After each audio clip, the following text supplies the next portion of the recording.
अनीता नाम की लड़की सूरज के पापा की कंपनी में नई नई आई थी। अनीता बहुत ही खूबसूरत थी। उसने सूरज और उसके पिताजी दोनों को अपने प्यार के जाल में फंसा रखा था।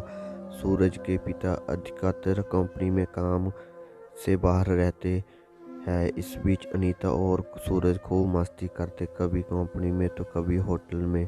सूरज अनीता पर बहुत भरोसा करने लगा। उसने अनीता को अपना दोस्त बना लिया था। इस तरह कुछ ही दिनों में अनीता ने अपने जिस्म का इस्तेमाल ऐसे किया कि जिसमें बाप बेटे दोनों उलझ गए। अनीता ने अपने साहब अभिषेक के घर में भी अपना सिक्का जमा दिया था। अपने साहब जी की पत्नी और नौकरों को भी अपना दीवाना बना रखा था। वो अपने हुस्न के साथ साथ अपनी जुबान का भी जादू चलाती थी। एक दिन सूरज ने अनीता से कहा, तुमसे शादी करना चाहता हूँ। अनीता बोली, मैं भी तुम्हें पसंद करती हूँ, पर साहब ने तो हमारे लिए किसी गरीब घराने की लड़की पसंद की है, वो हमारी शादी नहीं होने देंगे। सूरज बोला, हम भागकर शादी कर लेंगे। अनीता ने जवाब दिया कि भागकर कहाँ जाएंगे, कहाँ रहेंगे, क्या खाएंगे, और ऐसा करने पर साहब शायद तुम्हें अपनी जायदाद से निकाल दे। सूरज ने अनीता से कहा, बात तो तुम ठीक कह रही हो, क्योंकि मेरे पिताजी को अपनी इज्जत और दौलत दोनों ही प्यार में है, पर क्या करूं। इतने में अनीता बोली, क्या इन्हें ऐसा तरीका निकाला जाए जिससे वो अपनी जायदाद से बेदखल ना कर पाए। सूरज ने पूछा, वो कैसे। अनीता मुस्कुराते हुए बोली, क्यों ना साहब के हस्ताक्षर किसी तरह जायदाद के कागजात पर करवा लिए जाए। वो तो सही है, पर ये सब होगा कैसे। क्या पिताजी हस्ताक्षर करने समय वो पढ़ेंगे नहीं क्या।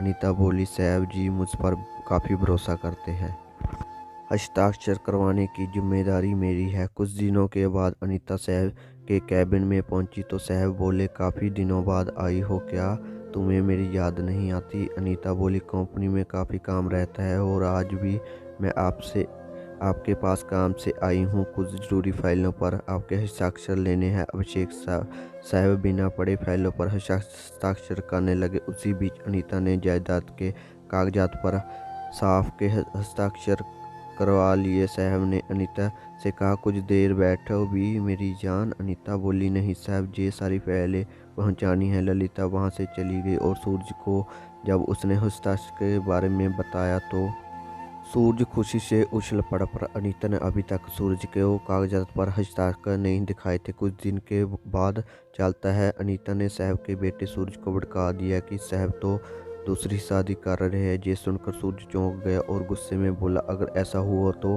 हम अपने पिताजी को एक फूटी कौड़ी नहीं देंगे। अब अनीता सूरज के अंदर उसके बाप के खिलाफ बीज बो चुकी थी। ऐसे ही कुछ दिन चलता रहा। एक दिन सूरज ने अनीता से कहा कि चलो हम दोनों शादी कर लेते हैं। अब शादी करने से मना करने लगी। सूरज ये सुनकर हैरान रह गया कि आखिर ये मना क्यों कर रही है। रोहित को गुस्सा आया और बोला, निकल जाओ मेरी कंपनी से। अनीता ने हंसते हुए कहा कि किसकी कंपनी, तुम्हारी। अब ये कंपनी मेरी है, मैं हूँ इस कंपनी की मालकिन। अनीता ने रोहित को कंपनी के कागज का दिखाए। ओ देखो, अब ये कंपनी मेरे नाम है, निकल जाओ तुम दोनों जहाँ से। मैंने तुम दोनों को अपना जिस्म इसलिए दिया था, इस कंपनी का मालिक बनने के लिए। अब रोहित अपने किए पर बहुत पछताता है कि अगर उस दिन उसके भड़काए में नहीं आता तो आज मुझे ये दिन नहीं देखने पड़ते। मैंने अनीता पर इतना भरोसा किया, उसने ही मुझे धोखा दे दिया। मेरे पिताजी को पता चलेगा तो उन पर क्या बीतेगी।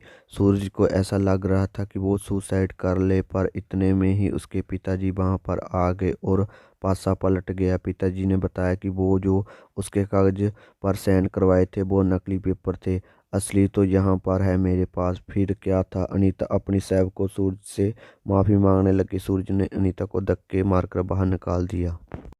तो दोस्तों, ये थी हमारी आज की कहानी। आपको क्या कहना है इस कहानी के बारे में, कमेंट करके हमें ज़रूर बताएं। वीडियो को लाइक करके चैनल को सब्सक्राइब कर लीजिए, साथ में घंटी को दबाकर ऑल पर कर ले, ताकि आने वाली वीडियो को नोटिफिकेशन तुरंत मिले। मैं मिलता हूँ आपसे अगली वीडियो में, तब तक के लिए धन्यवाद।